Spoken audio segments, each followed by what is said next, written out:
அடுத்த மாசம் என் பொண்ணுக்கு கல்யாணம் வச்சிருக்கேன். ஆனா அவ பாக்குறதுக்கு ரொம்ப ஒல்லியா இருக்கா. அடுத்த மாசத்துக்குள்ள அட்லீஸ்ட் அவ கண்ணமாவது கொழுகொழுன்னு வந்தா பாக்குறதுக்கு நல்லா இருக்குமே அப்படின்னு சொல்லி ஃபீல் பண்றீங்களா? அப்ப இந்த வீடியோ உங்களுக்கு தாங்க.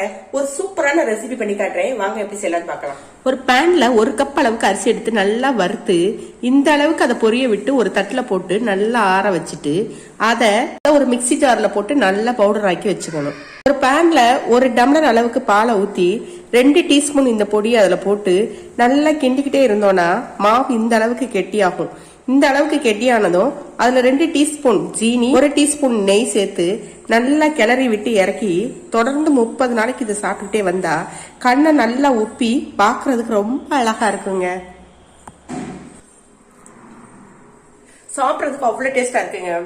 கல்யாண பொண்ணுங்களுக்கு மட்டும் கிடையாது, 7 மாசத்துக்கு அப்புறம் குழந்தைங்களுக்குமே இதை நீங்க செஞ்சு கொடுத்தீங்கன்னாக்க குழந்தைங்க ரொம்ப கொழு கொழு கொழுன்னு பாக்குறதுக்கு ரொம்ப அழகா வருவாங்க. ட்ரை பண்ணி பாருங்க.